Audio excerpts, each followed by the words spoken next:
Mateo capítulo 1, desde el versículo 1 leeremos hasta el 17. ¿Lo tienes? Dice, el libro de la genealogía de Jesucristo, hijo de David, hijo de Abraham. Abraham engendró a Isaac, Isaac a Jacob, y Jacob a Judá y a sus hermanos. Judá engendró a Tamar, de Tamar a Fares y a Zara, Fares a Esrom y Esrom a Aram. Aram engendró a Aminadab, Aminadab a Naasón, y Naasón a Salmón. Salmón engendró de Rahab a Booz, Booz engendró de Ruth a Obed, y Obed a Isaí. Isaí engendró al rey David, y el rey David engendró a Salomón, de la que fue mujer de Urías. Salomón engendró a Roboam, Roboam a Abías, y Abías a Asa. Asa engendró a Josafat, Josafat a Joram, y Joram a Uzías. Uzías engendró a Jotam, Jotam a Acaz, y Acaz a Ezequías. Ezequías engendró a Manasés, Manasés a Amón, y Amón a Josías. Josías engendró a Jeconías y a sus hermanos en el tiempo de la deportación a Babilonia. Después de la deportación a Babilonia, Jeconías engendró a Salatiel, y Salatiel a Zorobabel. Zorobabel engendró a Abiud a Eliakim, y Eliakim a Azor. Azor engendró a Sadoc, Sadoc a Akim, y Akim a Eliud. Eliud engendró a Eleazar, Eleazar a Matán, Matán a Jacob. Y Jacob engendró a José, marido de María, de la cual nació Jesús, llamado el Cristo. De manera que todas las generaciones desde Abraham hasta David son 14, desde David hasta la deportación a Babilonia 14, y desde la deportación a Babilonia hasta Cristo 14. Señor, te alabamos y te bendecimos, te damos gracias en esta mañana. Y gracias porque tú nos vas a hablar. Tú tienes palabra para nosotros y queremos ser oidores, atentos. Queremos entender tu palabra y aplicarla, Señor. Ayúdanos por medio de tu Espíritu Santo a poner por obra lo que tú nos enseñas, Señor. En el nombre de Jesús. Amén. Quizá alguno se estará preguntando, ¿pero de qué va a predicar el pastor? Porque este es uno de esos pasajes que uno se lo pasa por encima y pasa al siguiente. ¿Sí o no? De que uno engendró al otro, el otro al otro, el otro al otro y esto. ¿Sabéis una cosa? La genealogía de Jesús no solo aparece aquí en Mateo, aparece también en Lucas capítulo 3. Y eso quiere decir que para Dios era algo muy importante. Y la genealogía nos habla de toda de la ascendencia y la descendencia. Habla de toda la familia desde los principios. Y uno dirá, pero si Jesús era Dios, que se hizo hombre para habitar entre nosotros, ¿por qué se le incluye aquí en estas genealogías humanas? Porque para Dios era y es muy importante la familia. Las genealogías nos hablan de la familia. Y no solo los judíos tenían mucho cuidado de conocer quiénes fueron sus abuelos, sus bisabuelos, sus tatarabuelos, y aún hasta lo lejos, que nosotros ni conocemos, ya, no sé hasta dónde llegamos nosotros, me parece que muy poco, ¿verdad? Si yo digo, ¿cuántos de aquí conocen a sus tatarabuelos? Que levanten la mano.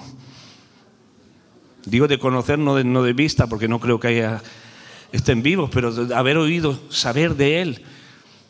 Una mano que creo que he visto. Pero aquí llevaban el registro de toda la historia de su familia desde el inicio. Pero aún es más, Mateo menciona la genealogía de Jesús.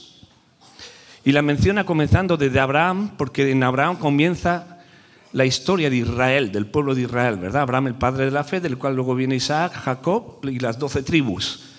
Por eso se conoce como el Dios de Abraham, de Isaac y de Jacob. Y el Evangelio de Mateo estaba enfocado en primer lugar a los judíos, aunque después nos llega a nosotros porque nos habla a todos. Sin embargo, Lucas se dirige a los gentiles y Lucas menciona la genealogía de María, no la de José, sino la de María. Y no comienza desde Abraham, sino que comienza desde Jesucristo y va para atrás. Y no termina en Abraham, sino que termina en Adán. Llega hasta Adán y aún más. termina diciendo, hijo de Adán, hijo de Dios. Y así concluye la genealogía, hijo de Dios, como resaltando lo que realmente era Jesucristo. Comienza por Él, que es el que merece el primer lugar, y termina en lo que era desde el principio. Si para los judíos era importante la genealogía, para los gentiles también, porque Lucas se dirige a los gentiles en su evangelio y también menciona toda la familia, todo el linaje, porque para Dios es muy importante la familia. Jesús le dio importancia a la familia. Jesús podía haber venido, como le dije a los niños en el festival de Navidad, Jesús podía haber venido directamente como un hombre y ya hecho, haber venido aquí aparecido y haber dicho, yo soy el Mesías, el que viene para salvar al mundo. Sin embargo, Dios decidió que viniera naciendo de una mujer y formando parte de una familia. Y Él estuvo integrado a su familia hasta los 30 años. Él podía con 18 años haber dicho, mira, ya soy mayor, sé cuál es mi llamado, cuál es mi ministerio, sea lo que he venido, chao papás. No, Él se mantuvo en su casa hasta los 30 años. Y no de brazos cruzados o viendo la televisión, no. Estuvo ayudando a su padre en la carpintería, acompañando a su madre, por ejemplo, la acompañó a una boda y aún la honró cuando él estaba muriendo en la cruz. Le dijo a Juan, Juan, cuida de ella. Cuida de ella. Se entiende que por aquel tiempo ella estaba sola, era viuda. Entonces, y de Jesús vemos cómo Él honraba a las familias. Él tuvo mucha amistad con una familia, Lázaro y sus hermanas. Pasaba tiempo con ellos en su casa. Visitó otras casas también para bendecirlas. Y sabes, en esta hora Dios quiere entrar en tu casa para bendecirla. Pero Jesús quiere formar parte de tu casa. Y que Él sea el protagonista. Porque hablando de la casa de Lázaro y Marta y María, recordamos que una vez Jesús estaba ahí y María estaba muy atenta a Él. Pero Marta estaba a lo suyo, como si Jesús no estuviera. Y solo se acordó de Jesús para reclamarle. Y a veces estamos solo por nuestras cosas y solo nos acordamos de Jesús cuando tenemos que reclamarle algo. Y Jesús quiere ser el protagonista de tu hogar y el protagonista de tu familia. Amén. Por eso nos decía Juan Varela que la Biblia hay que leerla en clave familiar, en el sentido de que todo lo que leemos en la Biblia lo tenemos que aplicar primeramente a nuestras casas. Y qué importante es. En una ocasión Jesús también se enteró de que la suegra de Pedro estaba enferma y no le dijo, bueno, es una suegra, no pasa nada, no.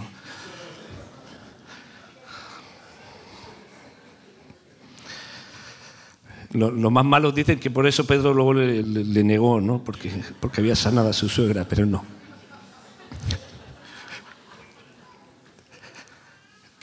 O sea que Jesús no solo se preocupaba por Pedro, se preocupaba por su familia también.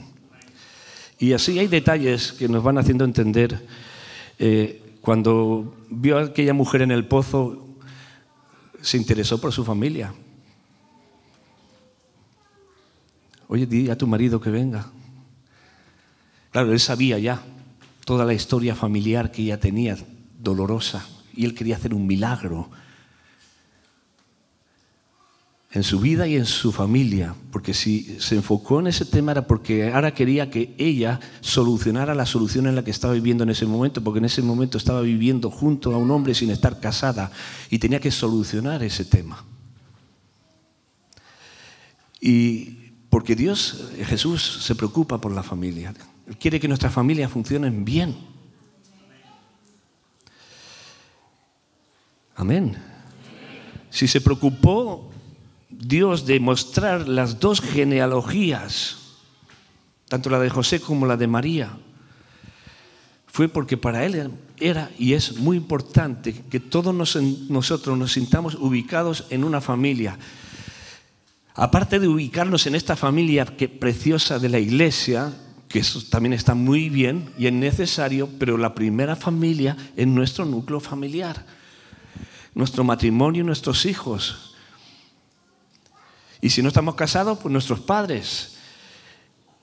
Fijaos que uno de los 10 mandamientos, ¿eran importantes los mandamientos? ¿Es importante, sí o no? Los 10 mandamientos es lo más importante de la ley de Dios. Y uno de ellos dice, honrarás a tu padre y a tu madre.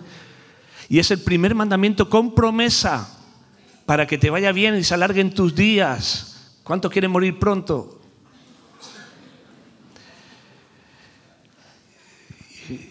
Y tenemos, y aun cuando ya tengamos nuestra propia familia, tenemos que seguir honrando a nuestros padres, respetándolos, hablando tan solo bendición de ellos. Y ser capaces también de perdonarlos por los errores que hayan podido cometer, porque todos los padres cometemos errores, todos. Pero la honra lleva a pasar por encima de eso y a bendecir. Démosle un valor especial a nuestra familia. Hoy en día yo sé que hay muchas familias desestructuradas, familias donde es difícil hacer la genealogía porque hay flechas para todos lados. Algunos tienen varios padres, no sé cuántos abuelos y tatarabuelos y abuelastros. Y un montón de cosas. Y uno ya no sabe para qué linaje me tiro, para dónde me voy, de quién vengo, porque han aparecido un montón de protagonistas ahí en la esfera. Y Dios quiere traer sanidad sobre todo eso. Porque Él quiere que nuestra familia funcione bien. Y los errores que hayan podido cometer nuestros padres en el pasado, nosotros vamos a decidir que a partir de hoy eso cambia y que nosotros vamos a funcionar en el orden y en la bendición de Dios para que eso trascienda a nuestras generaciones. Y es que tenemos que dejar una huella buena, excelente en nuestra familia.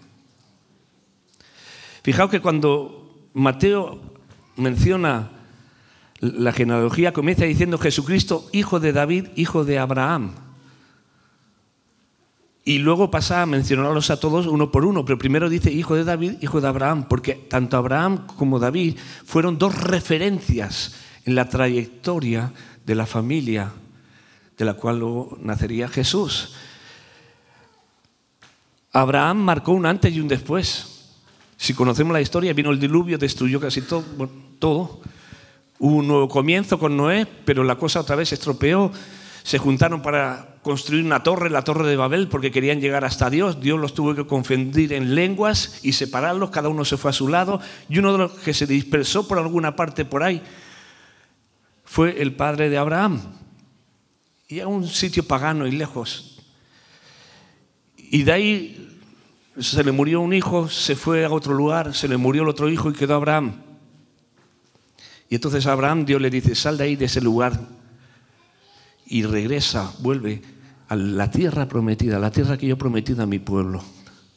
Y Abraham decide regresar, obedecer a Dios sin saber hacia dónde iba. Y ahí comienza una historia de bendición que continúa. Y cuando tú lees la genealogía, encuentras que hay personajes que son desconocidos, que no se les menciona por ninguna parte, pero hay personajes muy importantes y marcaron cosas tremendas en la trayectoria de la familia. Es curioso que se menciona, generalmente en la genealogía se menciona a los varones. Sin embargo, aquí menciona a varias de las esposas de esos varones. Y una de ellas es Ruth. Ruth no era judía. Sabemos la historia. Sin embargo, ella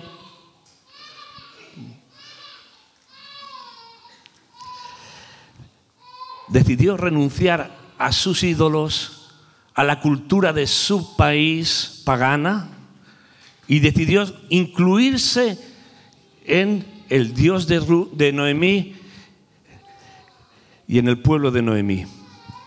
Decidió cambiar de pueblo. Escucha bien una cosa, Cuando tú te entregas a Jesucristo, tú cambias de pueblo.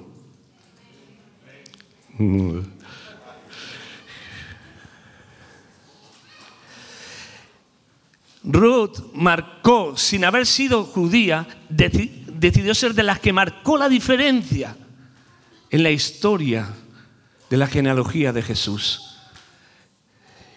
Y se fue con su suegra, que son una bendición las suegras, ahora lo dejo claro, ¿eh? Y la mía es fabulosa.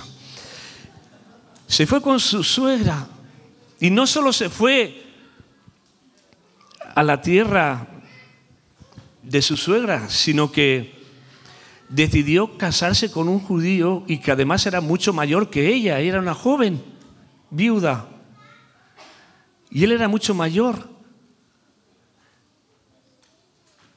pero decidió unirse al linaje del cual luego ella llegaría a ser bisabuela de David. Tremendo esto.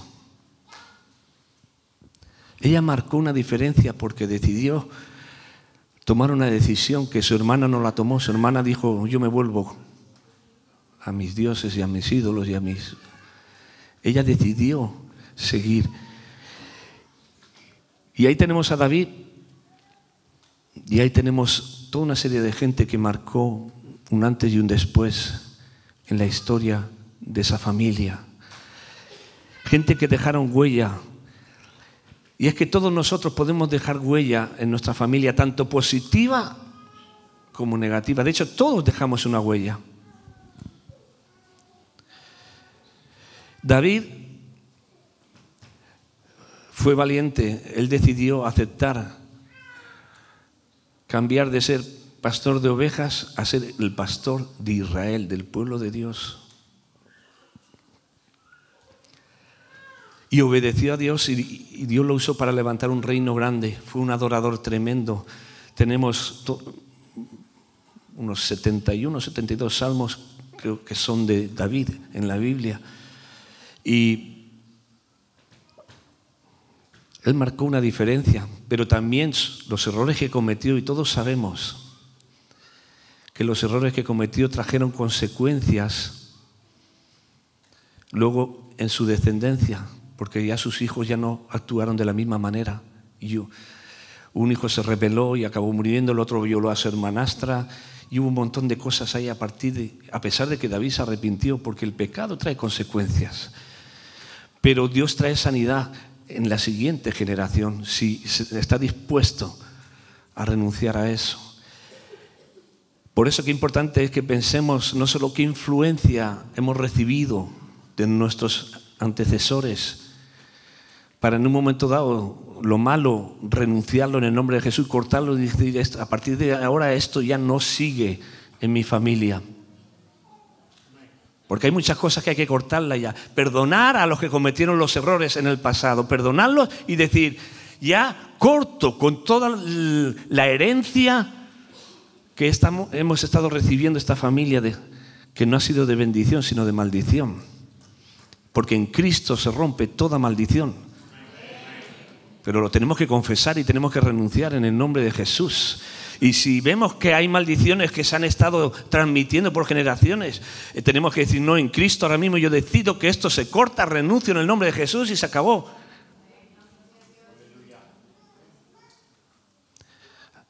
Igual que tenemos que reconocer y agradecer bendiciones que hayamos podido heredar. Ahora, luego yo tengo que pensar: bueno, ¿y yo qué herencia voy a dejar a las siguientes generaciones? Porque yo tengo que marcar un antes y un después. David hizo cosas muy buenas, sí. Cometió un pecado que trajo esas consecuencias terribles. Pero curiosamente, en la misericordia de Dios, Dios decidió que el que le iba a suceder no era el primogénito, sino Salomón, que fue hijo de esa relación de pecado. Bueno, ya no era relación de pecado, luego se casaron, pero Dios decidió eso porque Dios en su misericordia hace cosas que no podemos entender y que pasan por encima de nuestros errores y de nuestras cosas.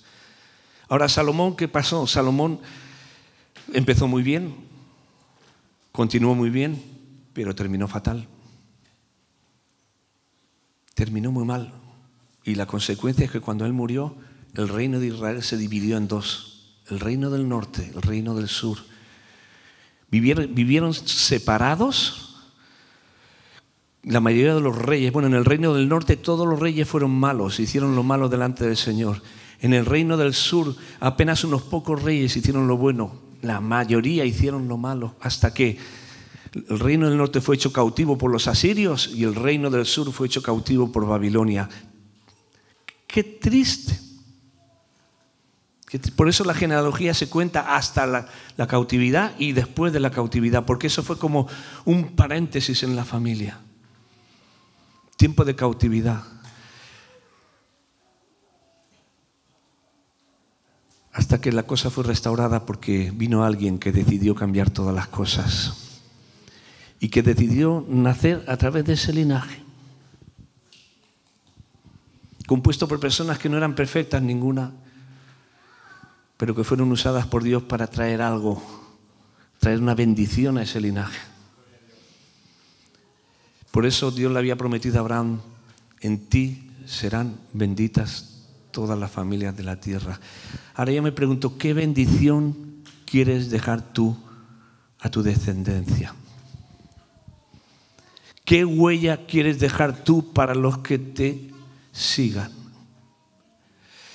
Y piensa que lo que tus hijos necesitan ver no es a un padre perfecto, a una madre perfecta. Necesitan ver a un padre y a una madre que aman a Dios con todo el corazón, que deciden servir a Dios y que les aman a ellos. Y que aun dentro de sus errores, pero están luchando por hacer que la bendición de Dios reine en la familia. Amén. Por eso no nos tenemos que inquietar tanto cuando los pequeñajos he dicho, perdona, se ponen a llorar o se ponen un poco nerviosos. Los padres que los saquen un poquito fuera, que se calmen, oran por ellos en el nombre de Jesús. Pero no pasa nada. Son la generación que viene. Tenemos que bendecirlos en el nombre de Jesús.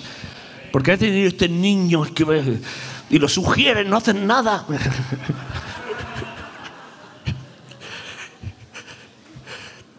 Tenemos, ¿sabes? En catalán se usa una palabra que suena muy fea en castellano. ¿Sabes? Tenemos la canalla. La canalla son todos los niños, ¿verdad? No son unos canallas, no confundamos. Son una bendición. Tenemos ahora mismo, ¿cuántos? 70 niños o por allá tenemos ahora mismo. Y son una bendición. Bendícelos todos los días. Ahora, la bendición comienza en la casa, no en la iglesia, en la casa. Y donde más bendición tienen que recibir tus hijos es en casa. No es, los mando a la iglesia para que los bendigan. No. Primero la bendición en casa. Y piensa que además tienes que contrarrestar toda la influencia de fuera. Pasan muchas horas en el colegio, muchas horas en relación. Y no los vamos a meter en una burbuja.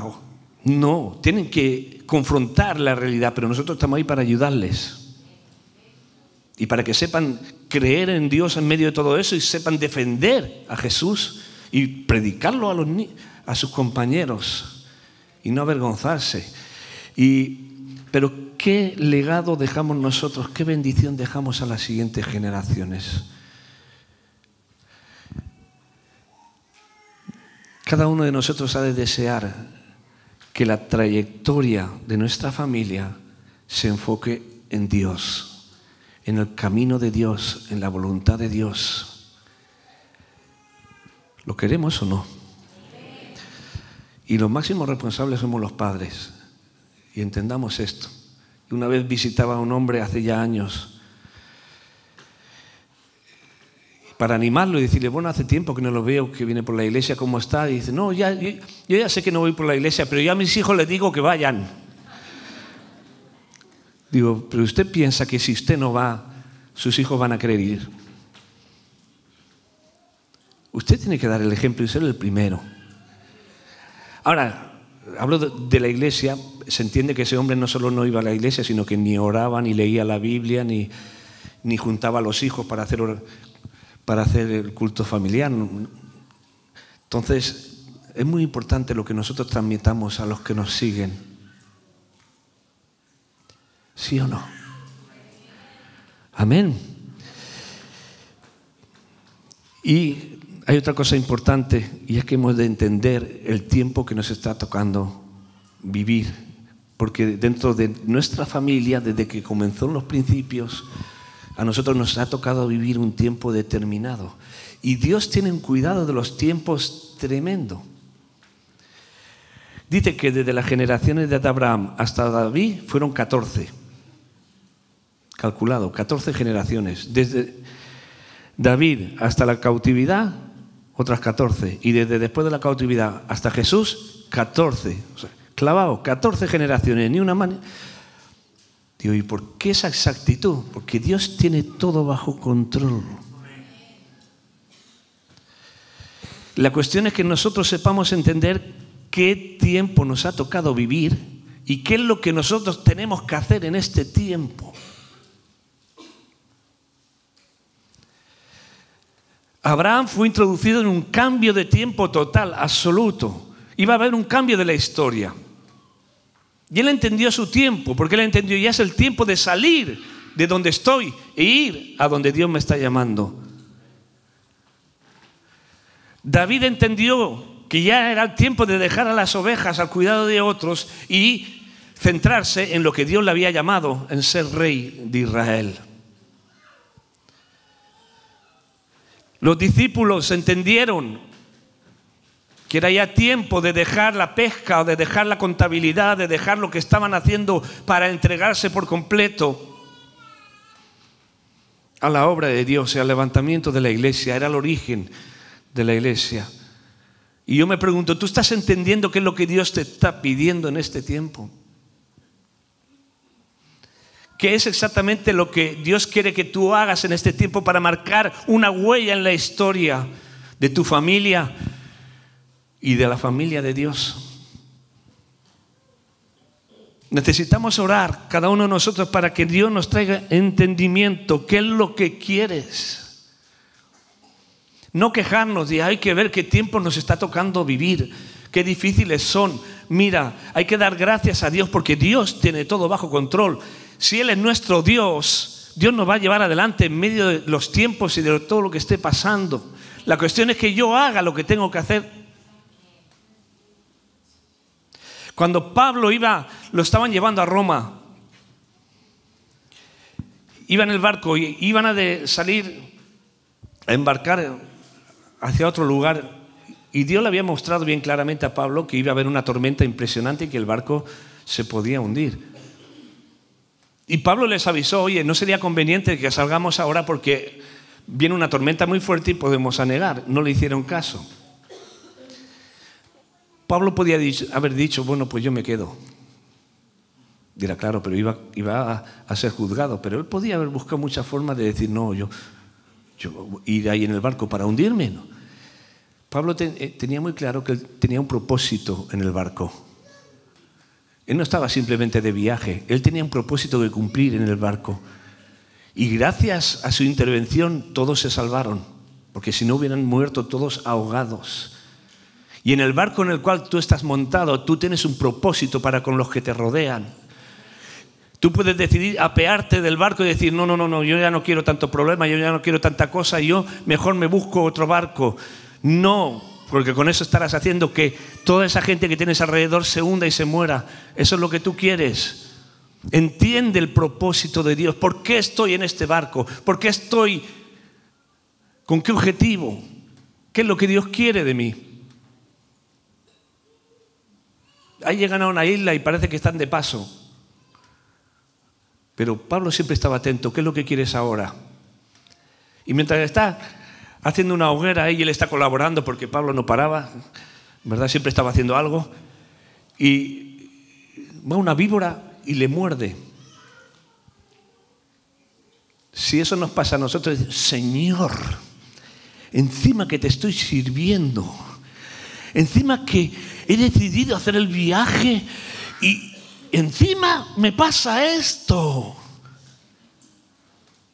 ¿Sabes lo que hizo Pablo? Va, una víbora al fuego. Y todos se le quedaron mirando. Este ahora mismo se hincha, y plof, y se muere. No le pasó nada, él siguió a lo suyo.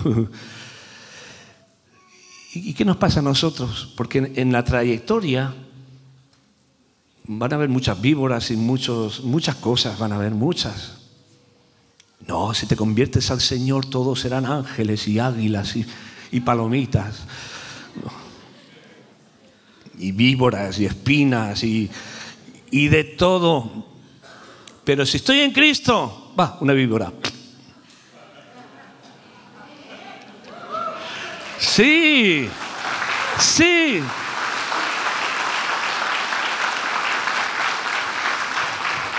Y alguno dirá, bueno, pero es que Pablo era Pablo. Bueno, y tú eres tú y yo soy yo. Somos hijos de Dios igualmente que Él. Que por cierto parece que ha salido una serie ahora de la vida de Pablo. No sé, a ver qué tal, cómo lo presentan, ¿verdad? Porque Pablo era tremendo, era impresionante. Era impresionante.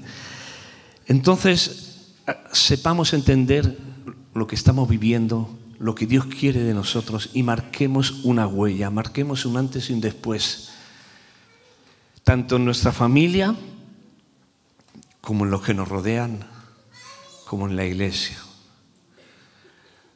Algunos quizás el Señor no os permitirá tener hijos, pero podéis tener hijos espirituales y transmitirles la bendición de Dios. Porque sois llamados a hacer algo en este tiempo que deje huella en el futuro. Alguien dijo que de los cobardes nunca se escribió nada. La historia siempre está saturada de hombres y mujeres que fueron valientes, a pesar de no tener a Dios la mayoría.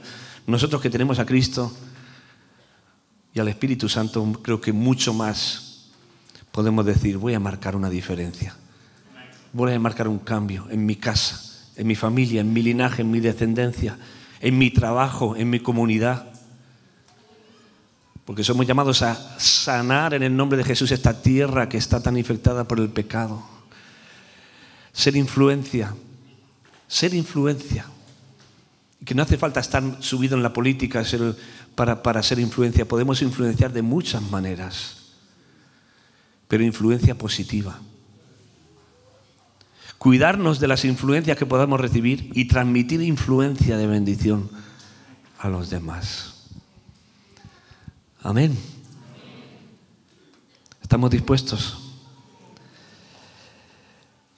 Señor, te damos gracias. Gracias por hablarnos, Dios. Gracias por hacernos entender tu voluntad. Si quizá hemos pasado por alto, Señor, todo aquello que nos ha podido influenciar a nosotros y que debemos renunciar. Si quizá hemos pasado por alto la importancia de lo que nosotros vamos a transmitir a las siguientes generaciones, que a través de esta palabra podamos tomarlo en serio y decir, yo no quiero pasar desapercibido, ni quiero ser alguien que deje una marca negativa en mi familia, yo quiero ser alguien que deje una huella de bendición. No sabemos cuándo volverás a buscarnos, Señor, y mientras tanto, ¿cuántas generaciones aún nos seguirán? Que sean generaciones de bendición, bendecidas, en las cuales yo he formado parte de esa historia para tu gloria, Señor. Ayúdanos, Señor, en el nombre de Jesús. Amén.